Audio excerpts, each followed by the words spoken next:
Hi, Hello? Vincent. Hello, Vincent. How are you? Oh no, is there an echo? I don't know. I can't hear it. You can't hear an echo? I can't hear an echo. It sounds all right to me. Oh, I don't. My stupid headphones aren't working. Hold on, let me just see something. I'm using my phone. Is that a problem? No, I'm using my phone too.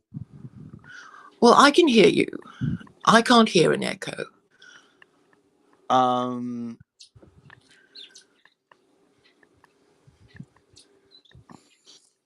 okay. I wanted to be able to clean my bathroom while I'm talking to you.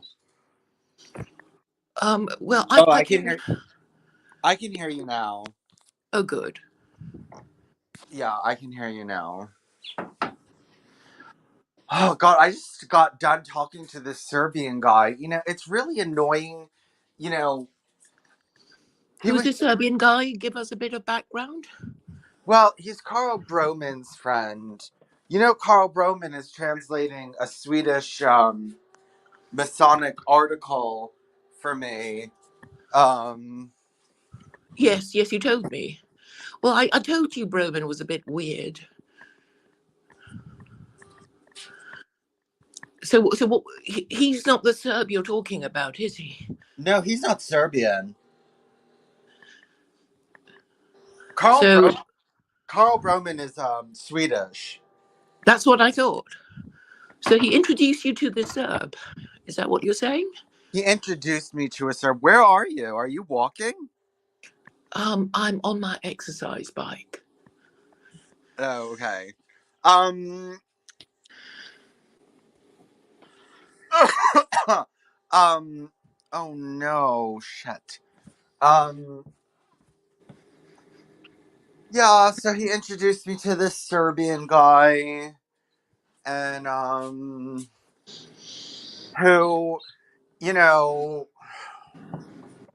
they're very dedicated to making sure that the Noahide laws don't seem like anything because this is a conservative agenda and they don't want really people thinking the Jews are into doing anything except for turning everyone trans. The point is they want to associate Jews with gays and blacks and immigrants and all this other kind of stuff so they can just go after everyone. You know what I mean? So they can just like so they can just say let's go after to go after the Jews is to go after the gays and is to go after the blacks and is to go after the Muslims and is to go after immigration and they're just counting liberal secular Jewry. That's all that they focus on, and they're incapable of seeing that there's a dual conspiracy. And even he was like, you know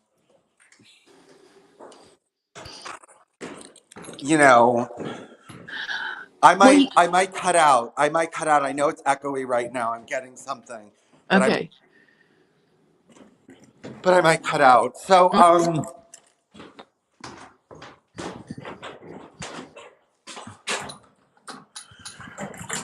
yeah. Hi. Oh God. Cold. Can you hear me? Yes, yes. I'm waiting for you to finish your story. You were saying that Broman is an anti-Semite who tars Jews with the same brush, and you are, but you're more nuanced than that. No, Carl Broman. Well, I don't know if Carl Broman is an anti-Semite. He's I think he's a Freemason. He seems to be a Freemason, at least the way that he talks. Um I don't know what his opinion. Hold on one second. I don't know what his opinion on the Jews is. Um, I'll have to ask him. But, the Freemasons and the Jews tend to have a good relationship. Because Bro- of masonry. Broman might be one of these liberals who likes to hang out in right wing circles, for jollies. Hmm. There's that type who like hanging out. And, I've been noticing the pickup in like left-wing ship posting. Against Jews. No, left-wing ship posting against the right. You know, it's like everyone is taking up their non-serious tone.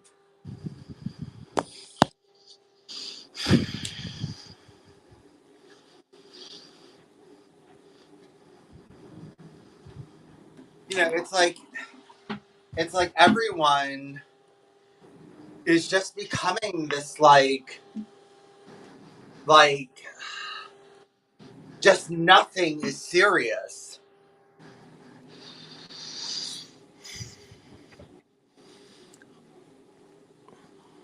They refuse to discuss anything honestly or rationally. Yes, I have noticed, Vincent. We see this behavior all the time in the cube and elsewhere. You know, when I used to be Hindu, I was really upset because they were, you know, when I was Hindu 11, 12 years ago, the Hindus were very much behind in all of this culture. They were very much, much more serious, much more, you know, just could have a deep, serious conversation and would actually do things like attend political meetings physically in the real world and you know, but now they're just all turning into like shit posting animals. Well, the degeneracy is widening and deepening. Why do people have to become degenerate like that? I don't understand. Like, why, as soon as you have freedom, why do you have to start acting like that? Why can't you, like, act more, you know, I don't know, a little bit with more finesse and, you know, of They're just course. assimilating, I guess.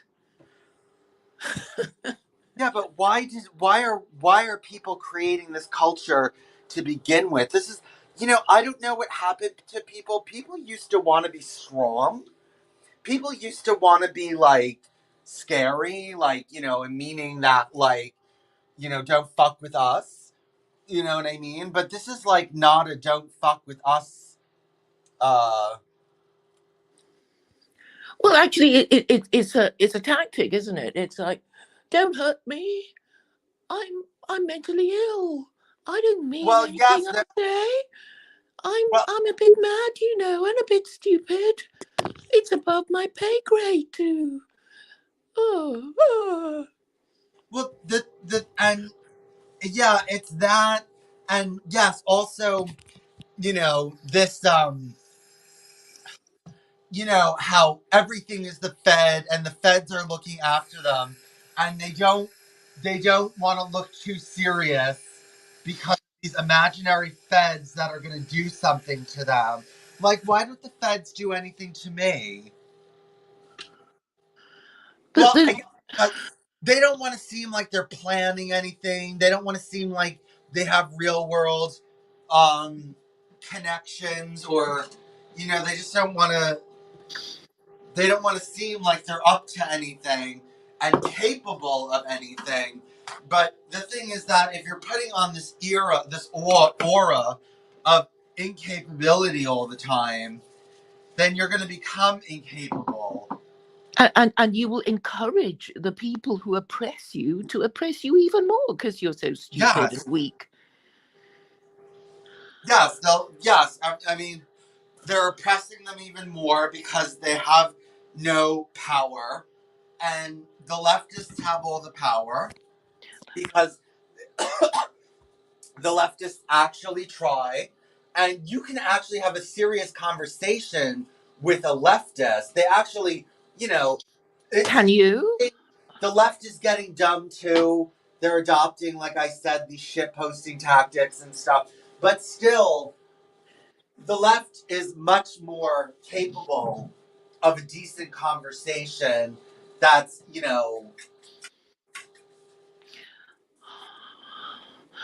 Well, we know why Millennial Woes is adopting his tactic What's of, just entertaining mediocrities who have no solutions and refusing to engage with me. He doesn't want to come to the notice of the authorities. yeah? I mean, I'm not the notice of the authorities. I'm probably also, now that I've been posting about Mathilda Ludendorff, first of all, I posted nothing racist, nothing offensive, nothing anti-Semitic in that Mathilda Ludendorff blog, and they banned it immediately upon my first post. Within 5 minutes. Wow, what did you say? This is Oh, a German website, is it?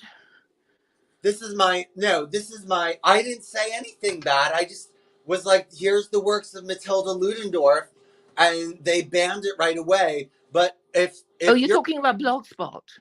yes, and if Mm. you're in Germany and you're a follower of this woman, you get monitored by the government. So I don't know if anyone's alerted the German government of the idea that there's someone trying to spread her ideology in America, but I might be under surveillance by the German government. I mean, I don't know why I have no idea why they banned my blog. Hmm. Well, perhaps the silver lining of that is that you will discuss serious ideas that might work. I mean, I think I would regard it as an achievement if they banned secular Quranism. Wait, so when you got arrested, you said that they had a file of all your blog posts? Yes, The local police? yes. I guess The so. What is it that? Metropolitan Police, in fact, the London Metropolitan Police. So how did? That's odd. That so they must have brought you to the station where Yes. they must. What do they do? Do they do it by address? Because I'm sure not every police station has all your blog posts. No, no. I mean, obviously, it was a targeted thing. You know, they assembled the information and compiled it, put it in an arch lever file. So it wasn't, something that was happening. You know, Willy I mean, nilly. it was a concerted effort. And what did they tell you? Hello? Hello? Claire? Can you hear me now? Yeah, I can hear you now. What did they tell you? They told me that um, sorry.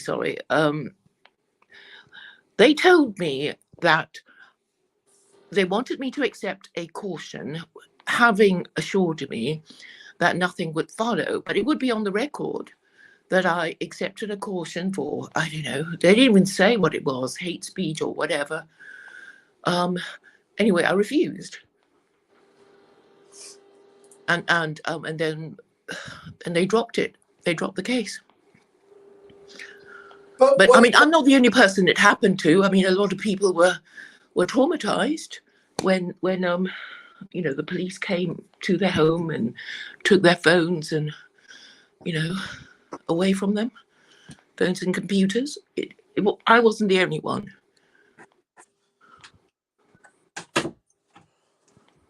And they didn't show you a specific blog post and say you said this here and that's hate speech? Oh yes, they said, did you write this? And then they showed me a printout from one of my blog posts. But as I said, I'm not the only one.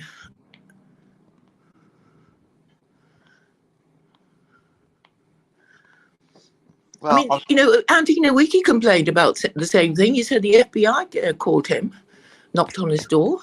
Who? I mean, and he's so bland anyway, and he got a visit from the FBI. Who complained? Andy Nowicki, if you know who he is. No. Well, I mean, he was one of the original, alt-right people, calling himself alt-right novelist, that sort of thing. Is he in Britain? No, he's an American. He's Catholic and Irish, and he was on Karani U. And he got called in by the cops. He received a visit from the FBI, and he complained about it in a YouTube stream. That was what I remember. Mm-hmm. And you know what? Rabbis also have received calls from the Israeli police, because I listen to Rabbi Mizrahi. I do encourage you to listen to him. I mean, he does complain that you can't even refer to Torah principles in Israel, because apparently this rabbi just said, well, the Torah would require these sodomites to be executed. And it seems he's not allowed to say it, because this rabbi received a visit from the Israeli police, who took away his phone.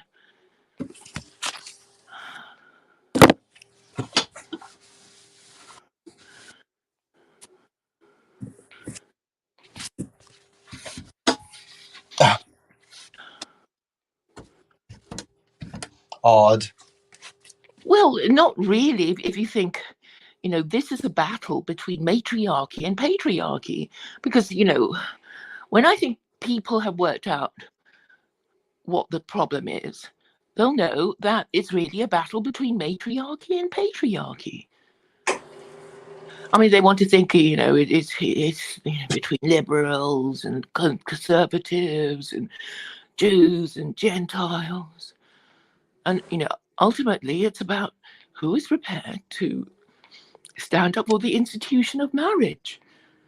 And that would be only religious people. But even now, they're not allowed to say these things. I mean, I've mentioned to you Arthur Goldberg. Do you remember me mentioning him? Who? Arthur Goldberg. Yes, Arthur Goldberg, yes. Well, he's been denied the leave to appeal from the New Jersey court. He can't appeal to the federal court. They didn't give him a proper reason. And all he wanted to do was start a chain of conversion therapy clinics for Jews, because he didn't think it would work. I mean, that although there are conversion therapy clinics for Christians, it just wasn't appropriate for Jews to go to them. So he started his own, and they basically ruined him and made him pay damages in millions of dollars. Yeah, his clients sued him. That was what happened. Oh, was it his client? Well, anyway. Yeah, the client sued him for emotional damages and things like that. Which if you go to a gay conversion center, I don't think you have the right to sue. You didn't go in there of your own volition. Yeah. But I mean, I think people are kind of used to the idea by now that they're not going to get any justice in their courts, because they saw what happened to Trump.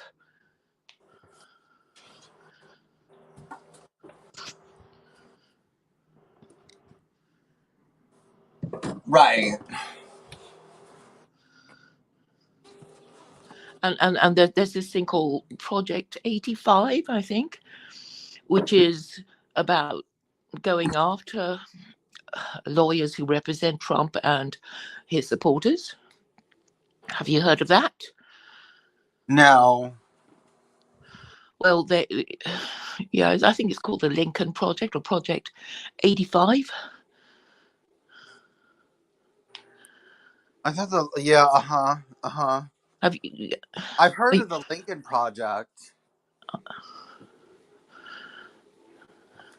Yeah, so I mean, it's all psyops, and basically one half of the country, or I don't think it's even one half of the country. I think it's only very few people who are imposing all these policies, and the disorganized majority who can only think of blaming Jews and getting themselves into trouble because they're stupid, right? Because they think, oh, we're just going to blame Jews for it, and then of course they get themselves into trouble and get themselves accused of being Nazis, and then nobody listens to them.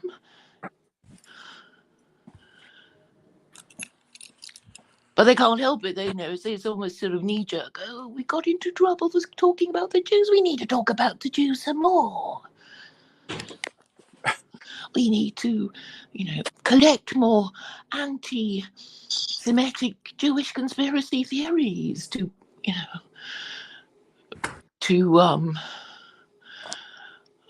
well, it's confirmation bias, isn't it? It's like, oh, this means that the Jews are in control. Let's do it some more to confirm our bias.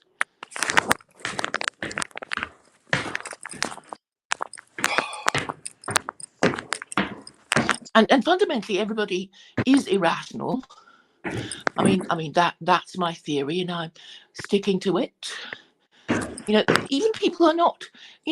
All I'm saying is, obviously, your religion is not working because it's been replaced by liberalism, which is your new religion, and it's not working either. And it's like they can't talk about it.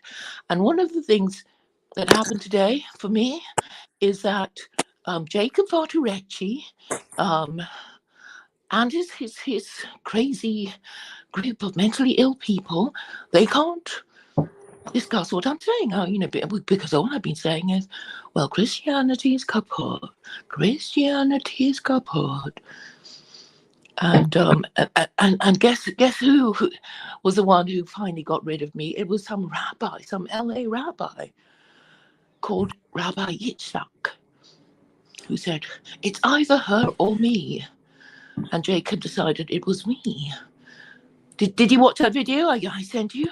No, but I mean, yeah, I'm not surprised, and I find it odd that nobody can communicate with you without losing their head.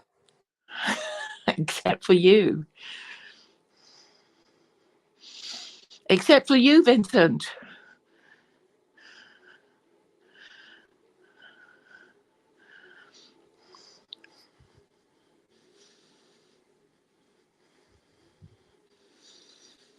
Sorry, I was just going to the bathroom. So, oh God. Well, obviously people are neurotic. I mean, that's the only explanation. I looked up denial and denialism. I think it's possible to have collective denialism, particularly when there is no leadership, you see. So one of the problems is that all these leaderless men who people piss and shit on because they're so helpless and so weak and so stupid, and these helpless, stupid, weak men don't want a leader because they're afraid of being chosen to be leader and being targeted. I mean, they actually say these things. They've admitted as much on streams. So they think it's very clever not to have a leader, but then it means, well, you won't get anything done. But then they're just happy, to keep blaming the Jews. And so it's a kind of a vicious circle of going nowhere. But then, as long as they can die blaming the Jews, they're happy. Yeah, I listened to you with UK Steve, and I don't know if there was nothing to what he was saying, like, that, so basically his thing is that the people, the Gentiles who did all this mischief against the North and against Ireland were backed by Jewish finance and were backed by Jewish, you know, nobility or whatever. And I don't know enough about that, to say, oh no, that's all rubbish, but. Well, it's partly true. I mean, that's why it's very hard to deny it. And I'm saying, yes, wars are financed by usury. It's even called war finance if you want to look up the Wikipedia entry, and only clever people know how to do it without causing inflation in your country and causing your own people to go against you once food prices go through the roof and whatever, because if you're launching an imperial war, that you have the logistical difficulty for maintaining morale, because when the going gets hard, the people will think, why are we here? I want to go home. And I don't know why we're and if you don't have enough supplies, if the soldiers are suffering, and people back home don't see the point of it, and it isn't quickly won, you end up annoying your own people who might overthrow you, particularly if you lose the war. And this has been happening in America time and time again. I mean, I'm sure most ordinary Americans don't see the point of invading Iraq or Afghanistan or Ukraine, or starting a war with Iran or Taiwan. They don't see the point of it. But the ruling classes just don't care. They'll just double down and continue ignoring people who complain. But what is interesting is that Jacob Farturecci is adopting the same tactic as the liberal media. So they dismiss me, they insult me, and say I'm dangerous, and without saying what it is I'm saying that is so dangerous, which I think will actually create more curiosity.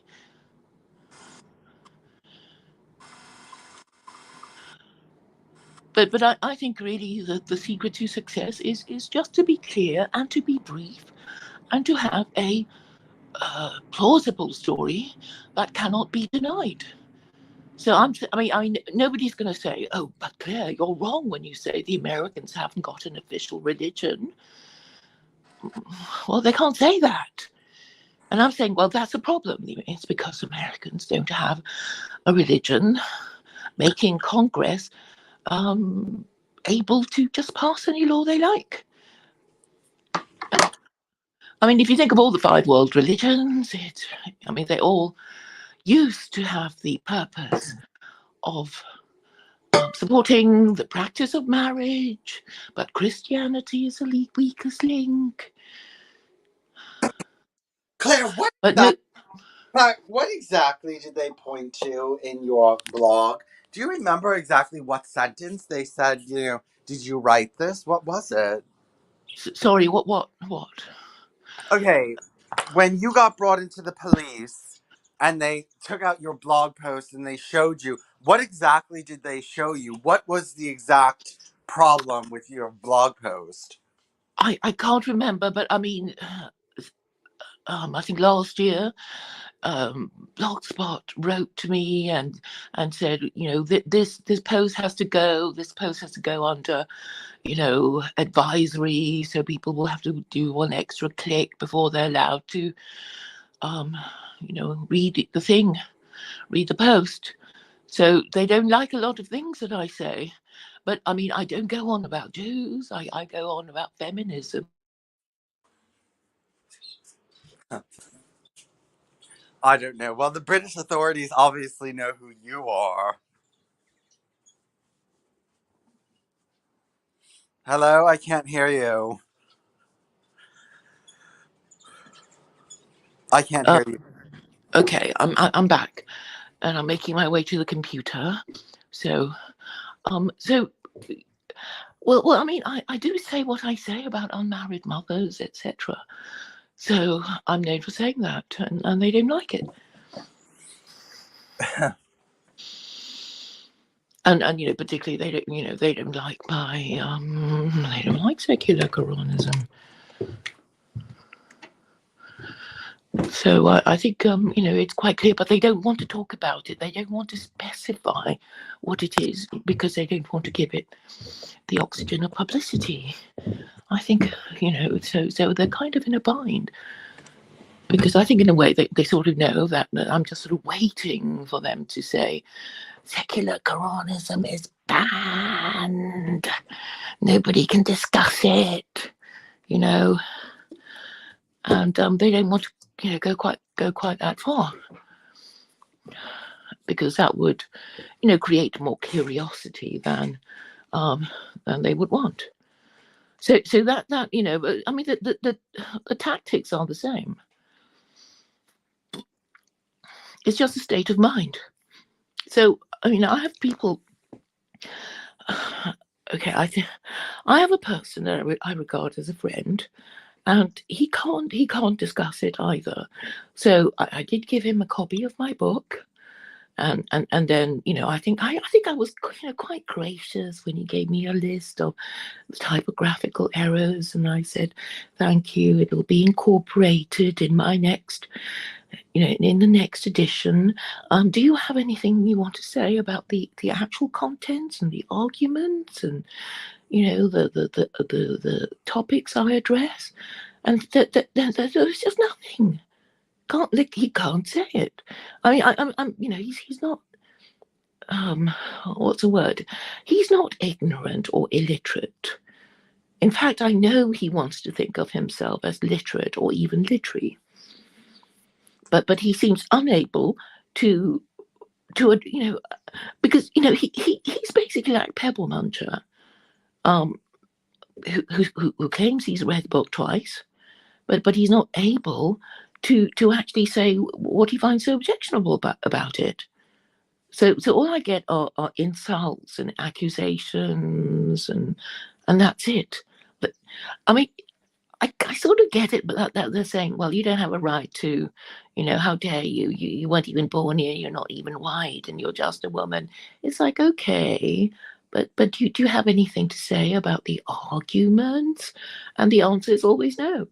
But today, what's his name? Tarnished. Tarnished has been quite perceptive in pointing out what their problem is. It said, well, you guys voted for a Hindu prime minister. You're over and out. You can't. It doesn't mean anything to be white anymore because you guys voted in a Hindu prime minister, and you didn't even make him convert. Because the last time, Benjamin Disraeli, who was Jewish, well, he converted to Anglicanism because at the time the British cared enough about their religion to say that, well, anybody who wants to be our prime minister has to be Anglican. So he did. He converted to Anglicanism. But, in the case of Rishi Sunak, they didn't even bother. And I'm saying this is the problem. It's supposed to be Christianity. The moral system is supposed to be Christianity, but nobody believes in it. So what happens by default is that the ruling classes who have access to, parliament and the judiciary and, the armed forces, etc., just pass any law they like.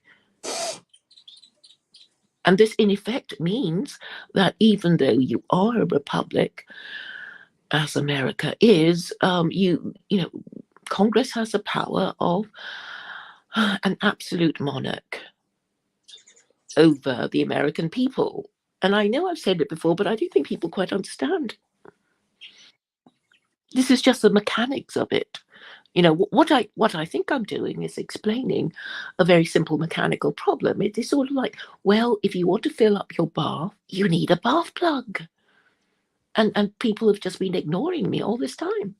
It's a simple mechanical problem.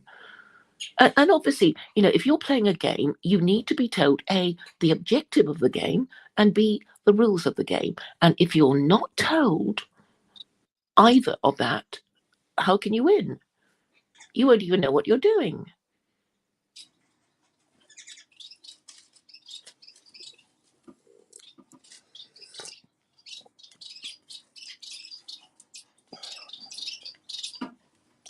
Yeah.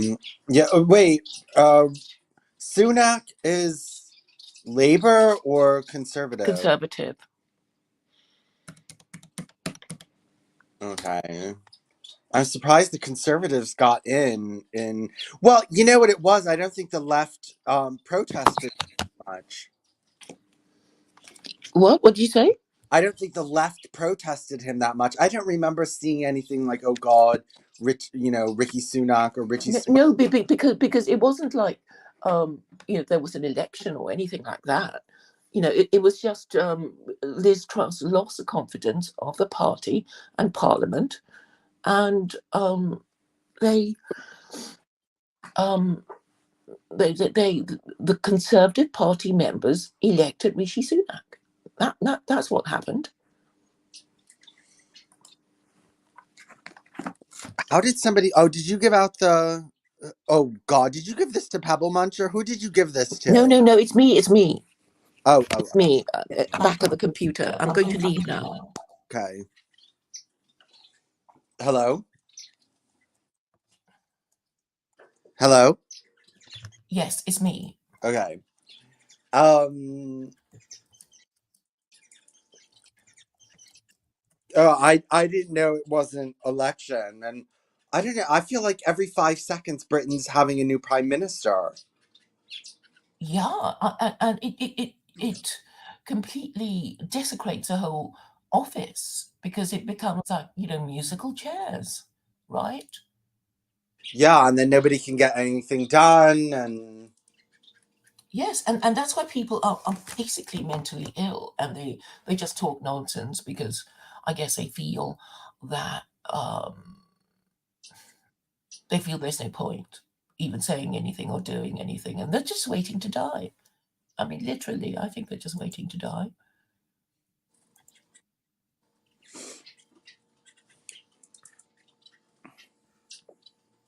And one of the things that happened to me today is that I got kicked out of Jacob's Discord group, whose and Discord group? Jacob Farturecci, who won't talk with you either. Do you Well, he remember was him? going to. He was going to, and then it's not that he told me he wouldn't. It's just that it never went anywhere. Right. I think he's just avoiding you because he thinks, well, maybe he has spotted that you're capable of logical thought. And and I mean, he does weird things like there is this young man who's Jewish that I know from Speaker's Corner, and I said, well, here, check out Jacob's channel. And I said, did you check out Jacob's channel? And he said, yes, I did. And he kicked me out and said I wasn't Jewish. And he said it's full of weirdos, especially Bartorecci, who thought that I'm not really a Jew. So I asked, really? Why didn't he think you were Jewish? And he said, dunno. So you know what I think Bartorecci represents? The entire neurosis of the West. Mm. I mean, A, he says he's Jewish. B, he says he's on meds because of his mental illness, and he says that he was raped as a child in a bomb shelter during the Iraq-Iran war. So it's like you can't question him now. You can't, in case he has a shit fit or something, because he's kind of worked out that have to acquire status over others, you say you're Jewish and you say you have all these sort of issues, and nobody will ever give you a hard time.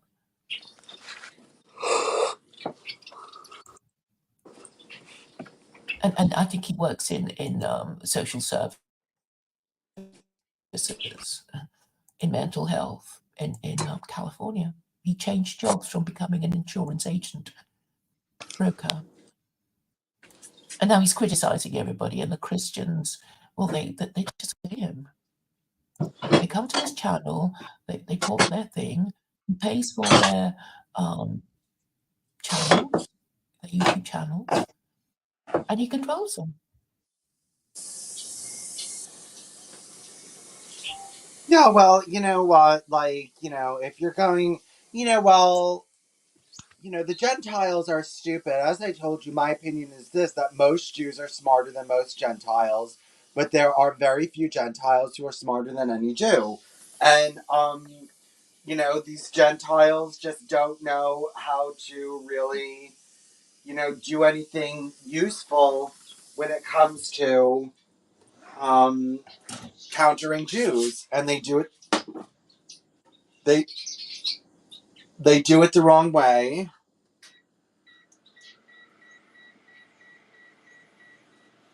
Yeah, they give up easily, and I mean, if you listen to Paul van der Klee, he's very good at talking nonsense for a great length of time, and they love him because he's this sort of father figure, and they just want to hear his voice. They don't care if he's talking nonsense, and he won't discuss the Trinity. So the fact that um, that what they believe in is idolatry is never discussed. And it's like, well, can't you guys, since you claim to believe in God, can't you people hypothesize that God might exist and might not agree with being worshipped as the co-equal of an executed blasphemer? They, but they can't do that. It's like, well, why would you want to do a thing like that? Hello? Can you hear me? Yeah, now I can. So, they're not thinking straight, really.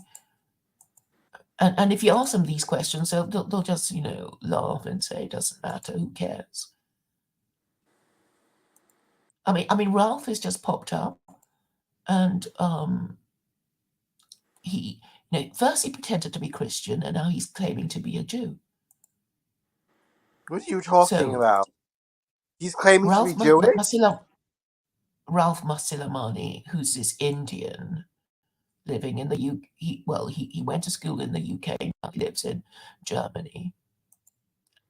He keeps having he keeps claiming to have some world-changing idea that's going to be launched, and it never is, and it's always put back, and then he talks about the next thing. And he used to be, saying Christ and Jesus and King the whole time, and then he gave that up and starts talking about Hashem. Yeah, the Christians are starting to talk about Hashem. Paula White talks about Hashem. Paula White Who's is Paula White? Trump's faith advisor. She's hanging out with So, Noahide Jews. She's hanging out with Israel 365 over there in Israel. please tell us about Paula White. I don't really know anything about Paula her. White is Trump's faith advisor, and Hmm. yeah, she's his faith advisor.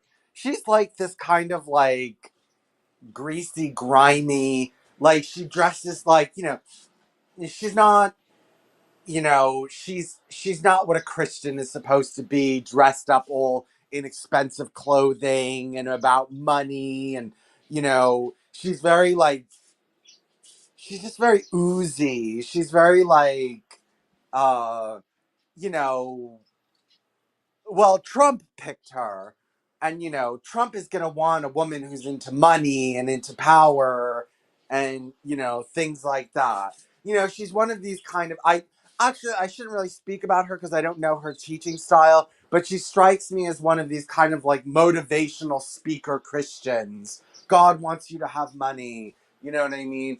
A lot of kind of like feel good, you know and power of the word and all that kind of stuff. Let's look her up. Let's see exactly. I don't know if she's I'm Pentecostal. looking at a Wikipedia entry now. So, Paula Michelle White Kane is an American televangelist and a proponent of prosperity theology. Yes. Oh, that says it all. Yes. White became chair of the Evangelical Advisory Board in Donald Trump's administration. She delivered the invocation at his inauguration in 2017. She is the first female clergy member to deliver the invocation. In November 2019, Trump appointed her special advisor to the Faith and Opportunity Initiative and the Office of Public Liaison. From 2014 until May 2019, she was senior pastor of New Destiny Christian Center in Apopka, Florida, a non-denominational multicultural megachurch.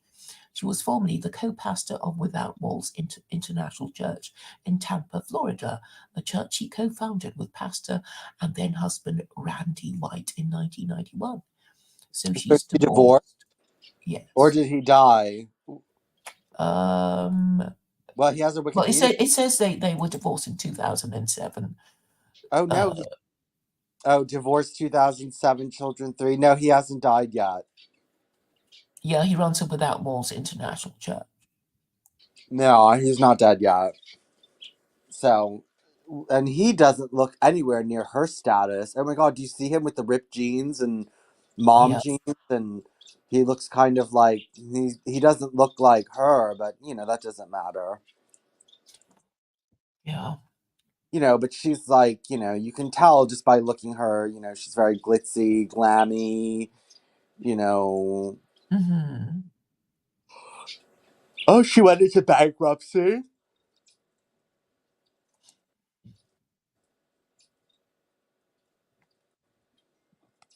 There was bankruptcy. Hmm. She came from a broken family. White was born Paula Michelle Furr in Tupelo, Mississippi, the daughter of Myra Joanna and Donald Paul Furr III. Her parents owned a toy and craft store. Donald and Myra Furr's marriage began to fail when White was 5 years old. White's mother left Tupelo and took her to Memphis. Her separation from her husband and his subsequent suicide drove White, her brother, and her mother into poverty. White's mother became an alcoholic. While she worked, her daughter was looked after by caregivers. White has said that she was sexually and physically abused between the ages of 6 and 13 by different people on different occasions. She has said that during that time she suffered from bulimia. White's mother remarried to a two-star admiral in the United States Navy when White was 9 years old. Her family moved to the Washington, D.C. area when her stepfather was stationed at the National Naval Medical Center. White graduated from Seneca Valley High School in Germantown, Maryland. While living in Maryland in 1984, she converted to Christianity at the Damascus Church of God. She later claimed to have received a vision from God shortly after her conversion.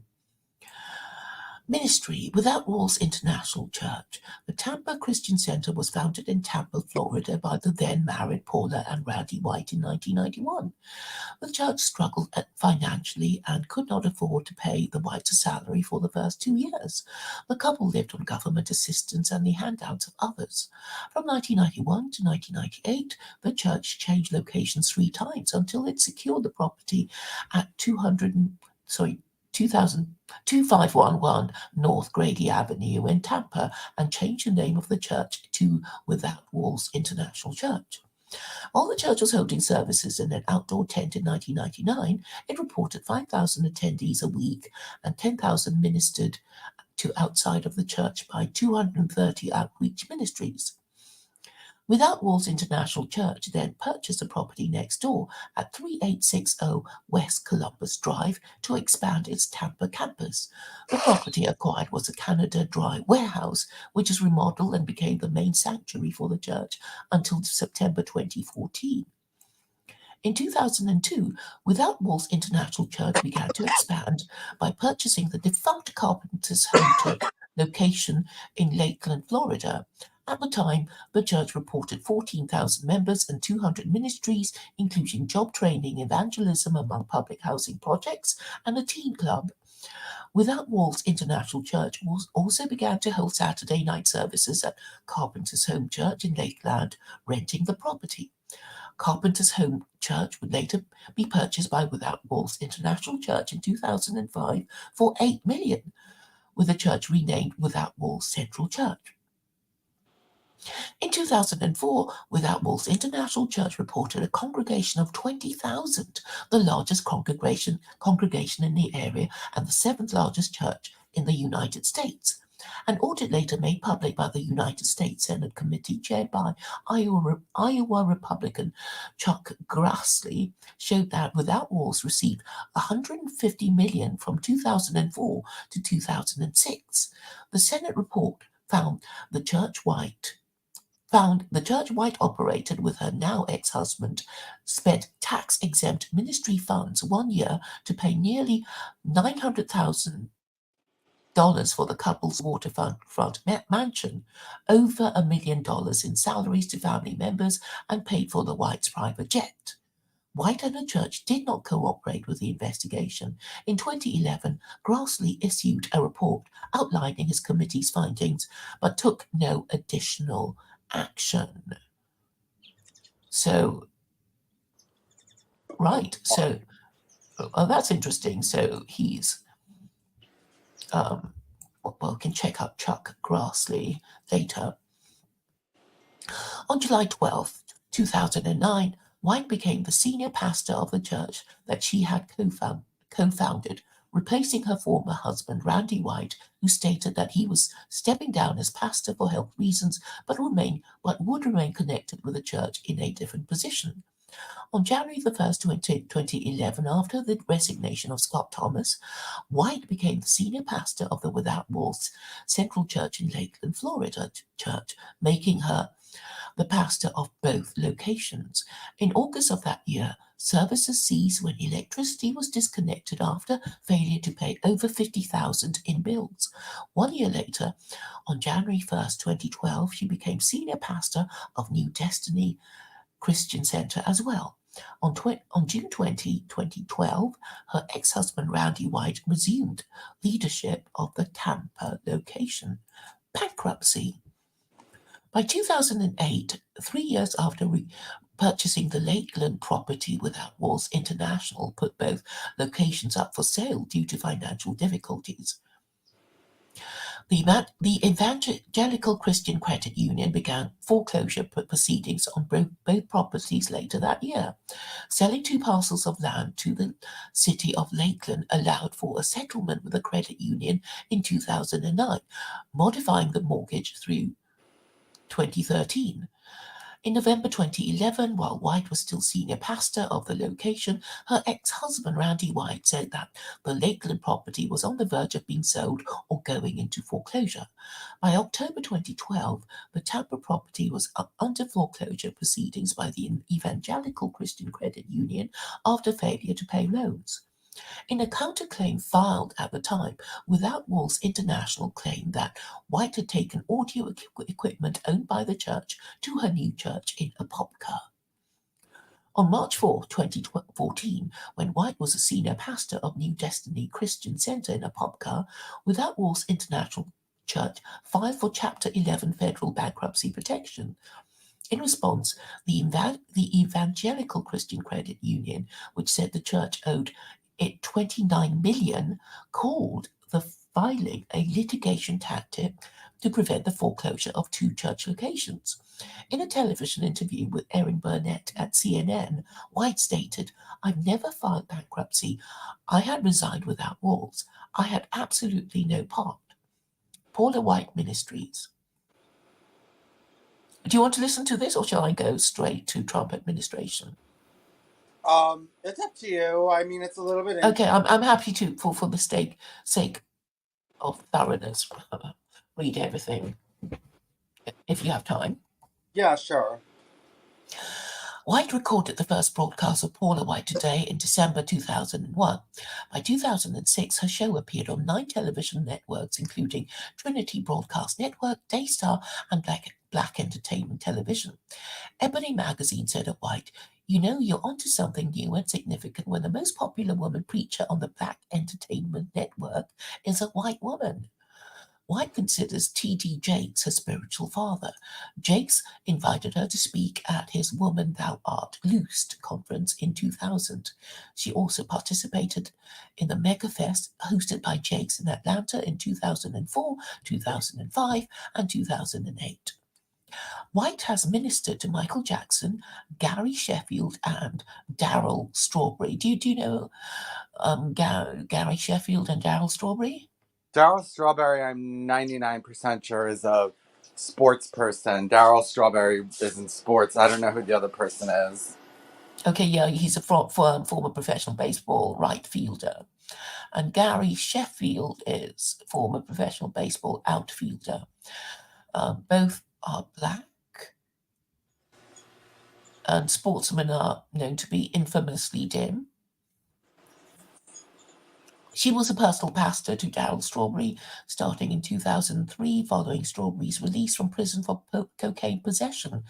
Cherise Strawberry, Daryl's wife at the time, worked as an assistant to White, accompanying her on speaking engagements. She is the personal life coach of Tyra Banks and appeared on her show, The Tyra Banks Show, in an episode on promiscuity on October 4th, 2006. Have you heard of Tyra Banks?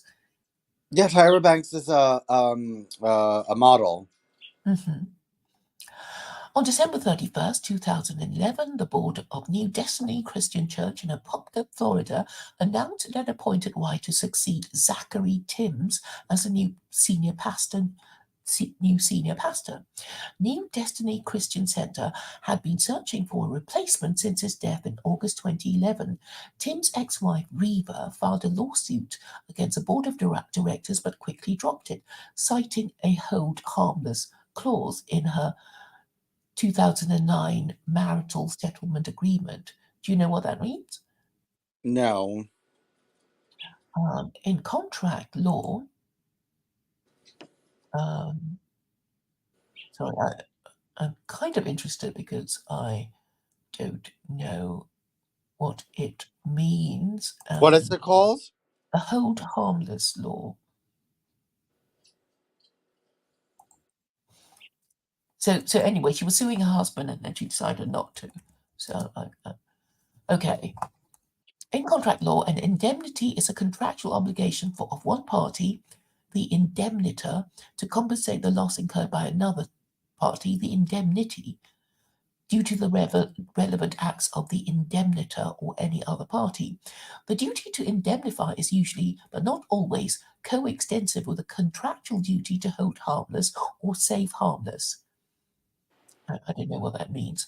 In contrast, a guarantee is an obligation of one party, the guarantor, to another party to perform the promise of. Okay, we don't. It's too complicated, but anyway.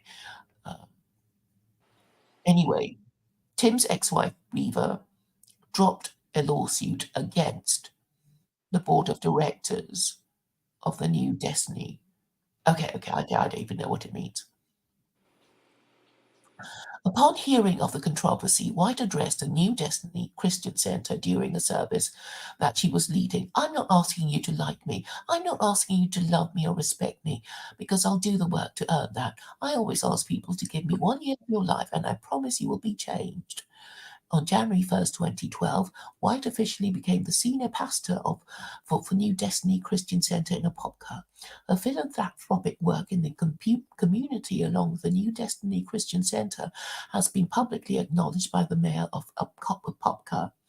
Her church's mentoring of school students, donating food to the needy, assisting families victimized by violence, and ministering to help young women trapped in the adult entertainment industry has been inspiring, said Apopka Mayor Joe Kilsheimer. What I see her doing in the community is of tremendous value to Apopka and Northwest Orange County. On May 5th, 2019, White announced that she was stepping down as senior pastor of New Destiny Christian Center and that her son and his wife would become the new senior pastors. The church would also be renamed City of Destiny. White said she would help start 3,000 churches and a university. Commenting in March 2020 about her ministry and the COVID-19 outbreak, White said, "We are a hospital for those who are soul sick, those who are spiritually sick," and citing Psalm 91, solicited donations of $91 or maybe $9 or whatever God tells you to do. She let donors know that the money wouldn't go to victims of the disease. After widespread criticism of an Arizona event scheduled for April 9, 2020, for which she had promised supernatural protection, she withdrew from the fundraiser. Trump administration. Now we get to the interesting bit. White became a personal minister to Donald Trump after he watched her television show. He first contacted White by telephone in 2002. He brought her to Atlantic City on multiple occasions for private Bible studies and has appeared on her television show.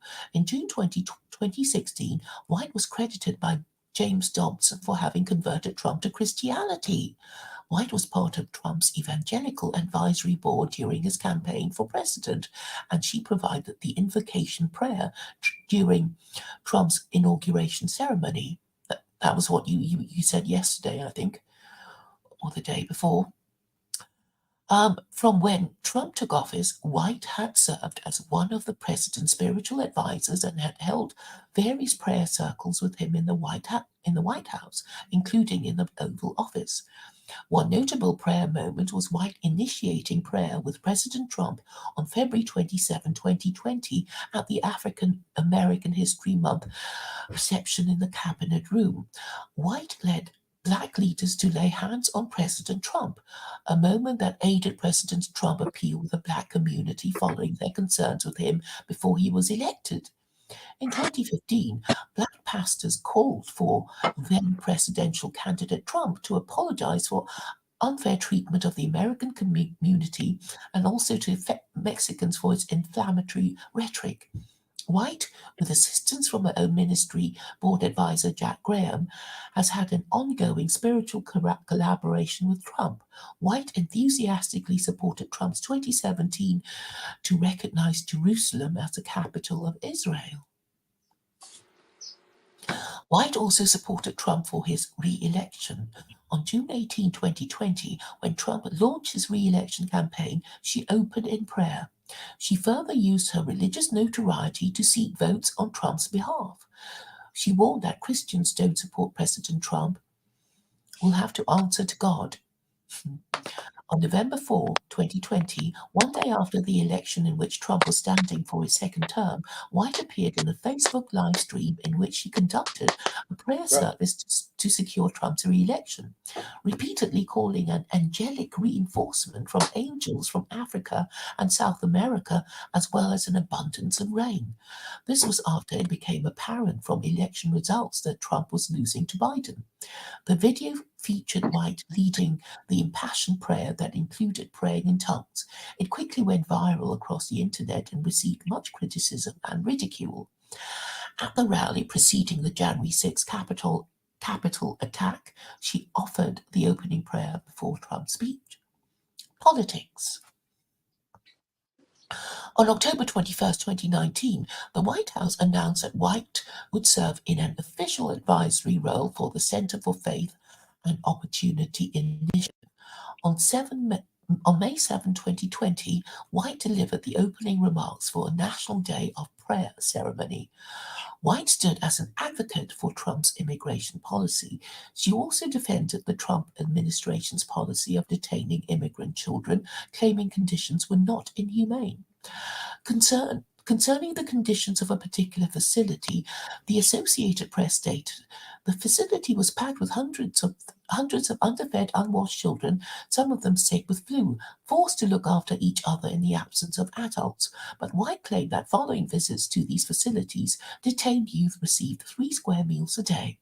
Additionally, White said that the deplorable conditions reported by opportunistic journalists and immigration lawyers just are not there, because youth were crowded, but in a facility that was deep cleaned on a daily basis and housed smiling and laughing children who played games.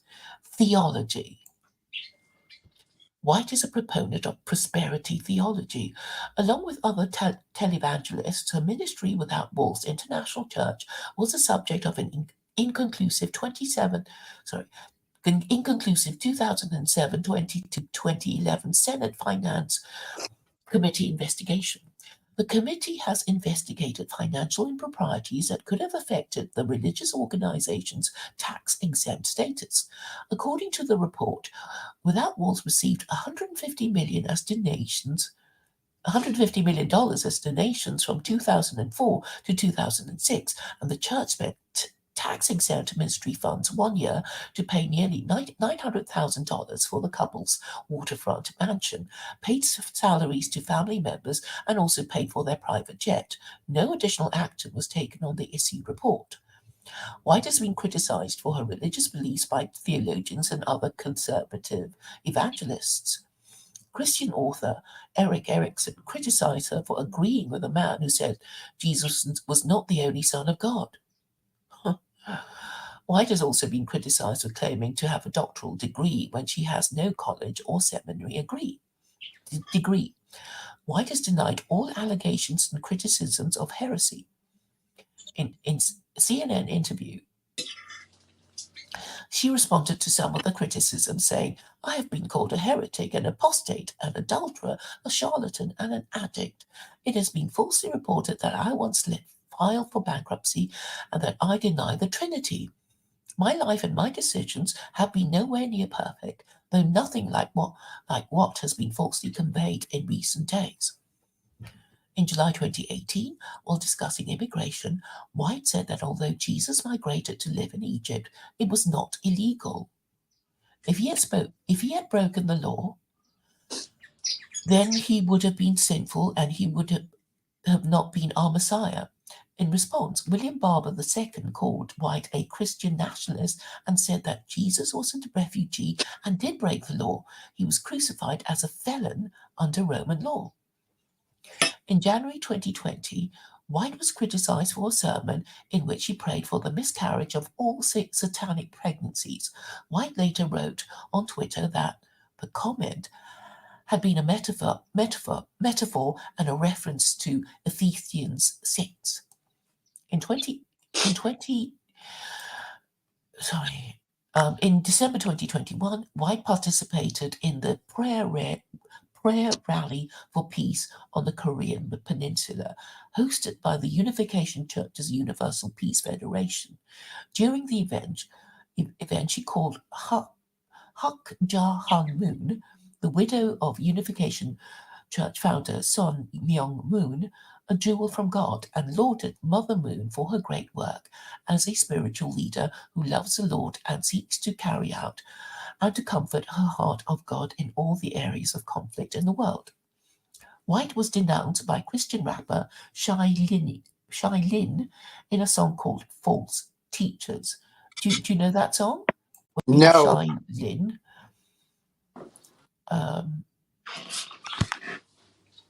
Okay. Personal life. Marriage and relationships. White has been married 3 times. Whoa. Yeah. Her first marriage was as a teenager. White became pregnant the year after converting to Christianity. She and the father, local musician Dean Knight, married in 1985. They divorced in 1989. White met associate pastor Randy White in 1987 while attending Damascus Church of God in Maryland. which was headed by his father. According to their book, Holy Mavericks, meeting this third-generation preacher was a turning point in her life. The two divorced their spouses in 1989 and married each other a year later. So I guess he was an adulterer. Well, they were both adulterers. White became stepmother to his children. Shortly thereafter, they moved to Tampa, Florida, and started Without Walls International Church. No mention of her pregnancy. I suppose it was terminated. On August 23rd, 2007, Randy White announced that the couple were divorcing. According to the Christian Post, White says the divorce was amicable and they remain friends. In 2010, White was photographed leaving a hotel in Rome holding hands with televangelist Benny Hinn. Have you heard him? Yes, but he's much older than her. Right. Benny Hinn is... He's an Israeli-born Canadian televangelist. Benny Hinn is like so corrupt. He's like just like known for such corruption. I don't know if he's the one where people were dying of heroin overdoses in his church, like his leaders or something. That might have been Benny Hinn. Benny Hinn is like bad news. Right. Well, he was born in Jaffa in 1952. He's Jewish? Well, it says he was born to parents born in Palestine who had Greek, Palestinian, and Armenian heritage. He was raised within the Eastern Orthodox tradition and baptized by the Patriarch of Jerusalem. He emigrated to Toronto after the Six-Day War. In 1972, he became a born-again Christian. And then he... Yeah, he's older than her. I mean, she was graduated high school in 1984, and he was already converting to Christianity 10 years prior to that. So... Yes, Hinn said the friendship did develop, though the relationship is over. Both denied an affair. At the close of 2014, musician Jonathan Cain of the rock band Journey finalized his divorce from his second wife and became engaged to White, whom he had been seeing during his marriage. On April 27, 2015, the couple married. White became stepmother to his children. Family. White has one child, son Bradley Knight from her first marriage, whom she installed as her church senior leader in 2019. She was stepmother to 3 children of her second husband, Randy White, and is stepmother to the 3 children of her third husband, Jonathan Cain. The end. Well, she has a colorful life history, and, she sounds like, a fraud and a crook. Yeah, I can't disagree with what this makes her sound like. Yeah, it makes it sound like and Trump is taking his spiritual advice from her. Not a good lookout for Americans. No, I don't know. That's the... I don't know why he chose her, but Trump is corrupt. He likes choosing women. He likes putting women in top jobs. As long as they're attractive, he'll choose them. She's not the only one. There's so many, of his spokeswomen. Yeah, I know. He chooses, because he doesn't choose men. He always chooses women to speak for him. Yeah, that's probably a tactic, to look liberal and tolerant and open. And pro-women. Yes.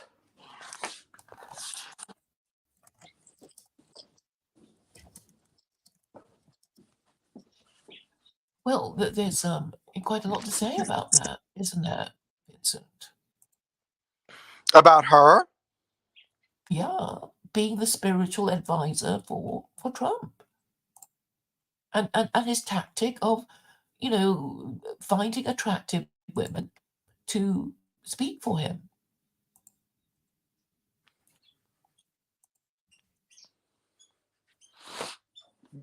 Yeah.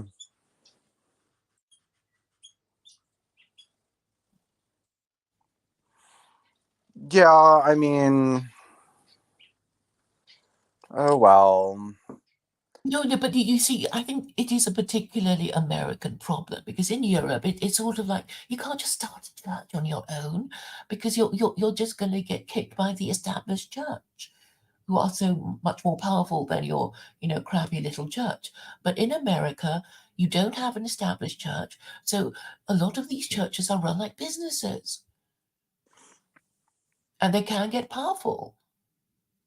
And so Paula White is like your Archbishop of Canterbury, which could be a bit scary.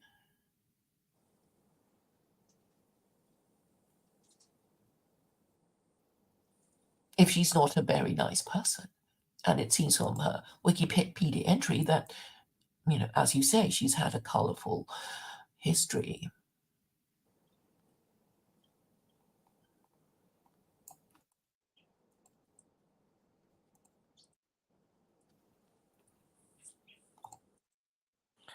And that's why America needs secular Quranism with American characteristics.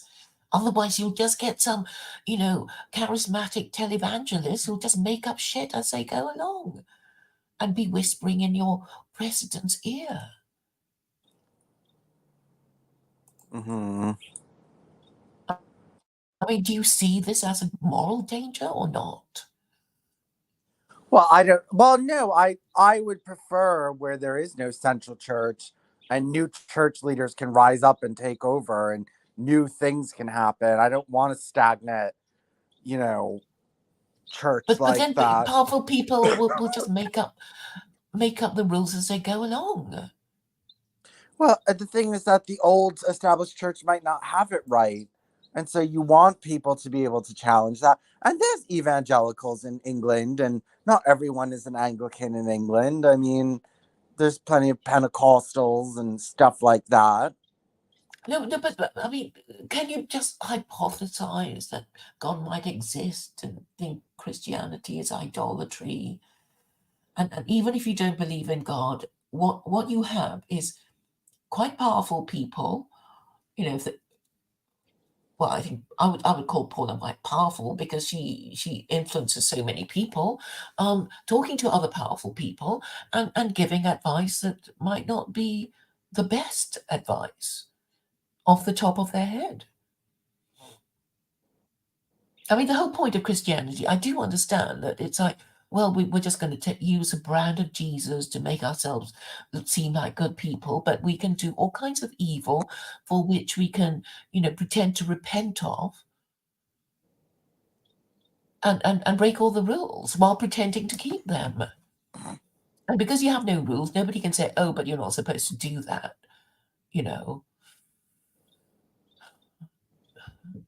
I mean, I think this is a problem.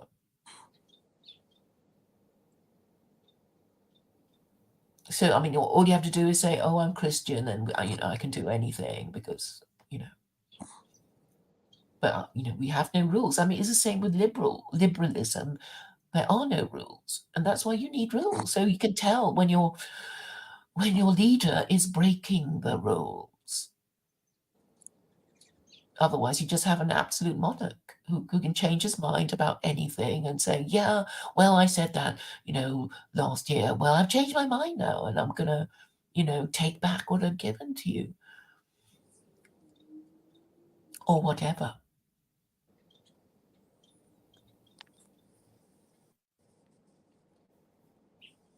I still think that's better.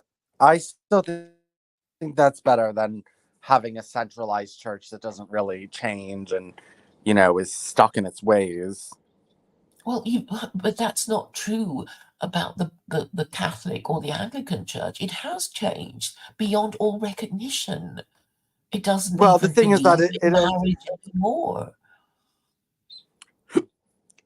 Well, a lot of that change was influenced by break-off churches, and then, the Catholic Church kind of absorbed other break-off churches, but um no, I'm glad that America was Protestant and all different kinds of Protestant, and I think it made us more dynamic, and I think that's part of the reason why America was so dynamic. And you know until recently, Catholic countries were always at an economic disadvantage to Protestant countries. And Yes, there was a Protestant work ethic. I certainly acknowledge how America was built on the Protestant work ethic, but that's gone as well. I mean, you want the good things to stay, and you want to be able to continue keeping bad things at bay. But if you don't have any rules, whatever is good can also slip away. And Trump is just using, certain people to protect him from unpopularity, and his strategy is obviously to find an attractive woman to speak on his behalf. But maybe he should stop doing that.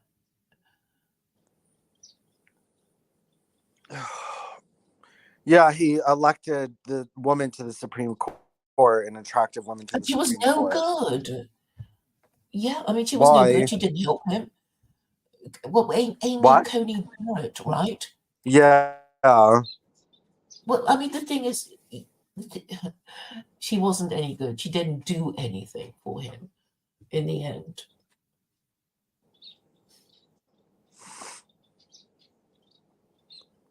Yeah, he elected what? Two judges? Wait, The other let's one see. was Justice Kavanaugh. Yeah.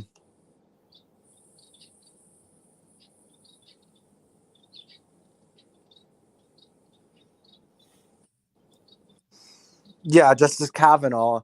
But yeah, I know, and I know they didn't help him or anything like that, but Everything is broken. Nothing works. It's like some kind of motor neuron disease. It's like, yeah, I want to lift my finger, but oh, I can't because all the connections are gone. And whether you like it or not, religion is an organizing force. You just see how broken. Did you hear this my stream with Stephen J. James on Saturday? was that with you? Yeah, yeah. Well, I was the guest. There were. I mean, David Yorkshire popped up again. But okay. I mean, the interesting thing about it was that he said, "Well, I do want to have offspring. So what do you advise me to do?" And then it turns out that he's prepared to dispense with the requirement to marry. So he doesn't even have the principle of having legitimate children. And that is really what religion gives you, the principle of having legitimate children. And obviously he thinks it's some sort of optional extra. Well, I'm saying it's a compulsory eugenic filter, whatever your race. Stephen J. James doesn't want to get married? Well, I think he's more interested in siring offspring, and he doesn't care if they're illegitimate, if he has illegitimate offspring. Well, I mean, as long as he finds a woman who's in a healthy, sound condition. Yeah, but I mean, I'm not saying that unmarried parents are somehow unhealthy or whatever. But what is at issue is a parenting that their child gets. So if you're saying, fornication is okay, then people will fornicate, and then women will get knocked up, and then people will say, well, what do you expect? We'll just have to deal with it, and then, there's just more and more of them, and then they become the majority, and then you can't say a thing against them. And because they are the majority, they will encourage more people to become like that. Do you know the illegitimacy rate in Jamaica? Very high. Yeah, it's about 83 or 85%. And it's a jungle. You can't even talk, you can't even talk about it because, I mean, there was a reason why marriage was became universal, because eventually people worked out that you're just going to have a better quality next generation if children are mostly reared by their biological and married parents living together in a loving relationship. But don't say loving, because I don't think that that's a very practical to think that people will be in love, and that 90 or 100% of people will be in love their whole marriage. I think, the thing is that you have to accept that this I'm going might. to say, yeah, but I'm saying it's okay. The optimum conditions for children to be brought up is what I just said, by their biological married parents living together in a loving relationship. Okay, so maybe you hate your spouse. It's like, well, at least I got the other bits right. At least I'm still living with them. You know. Yeah, well, it's just that that's very hard for people to deal with, and unless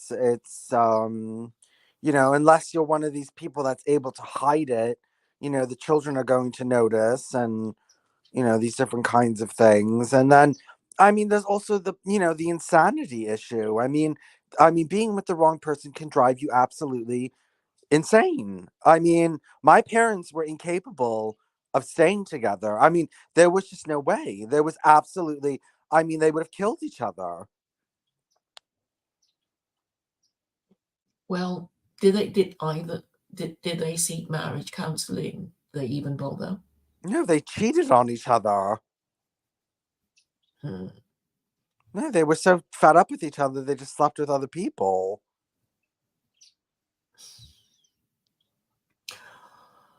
Well, you might have been a different person if they'd stayed together and all the rest of it, I That guess. would have been very toxic. That would have been I think that would have been an even more toxic environment. I think they would have been fighting all the time, and you know, well, I did get a taste of that in that when I was with my father in his second marriage, I moved in, and it got toxic at the end before they got divorced. And But your father's second marriage. yeah, my father's second marriage, it got toxic at the end before they got divorced. And my father had three unsuccessful, horrible marriages. I mean, Maybe it's because thinking that they can get divorced makes them more likely to get divorced, and less prepared to work their issues through. I'm just very grateful that my parents stayed together. yeah, I don't know. I don't know if that would have. Oh my god, my poor bird. His mate died, and now I can't find a mate for him, and he's very upset. Did you say you found one in Pennsylvania or something? No, she wrote back to me and she said she has no females left, and he cries. He Oh, cries for her. He never used to cry like that. He oh, never used to go looking for her. Now he cries. hmm. So very sad. I don't know what. Yeah. I think kind of. Can't you pair up? I mean, are they all paired up? No, no. The society finches, if they're in a colony, don't pair up as much. A little bit. They'll have their favorite. I have two that they prefer. I have two couples that prefer each other, but they'll still mate, and they'll still mate with other ones, but they tend to like to be together in the cage. And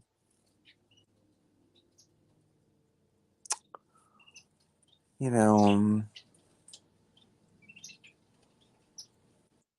no, but I'm very heartbroken. I'm very heartbroken for him, and I think this would be the last time I would get any kind of exotic, hard to find finch, because I already feel bad having them. I mean, birds in cages and stuff like that. I mean, I do feel bad. I mean, I don't feel like what I'm doing is right, but Mhm. it's probably not right. Oh, Um, because mhm.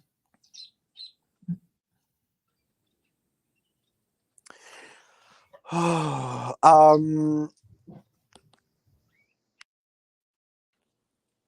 yeah, um, but yes, I mean, the point is that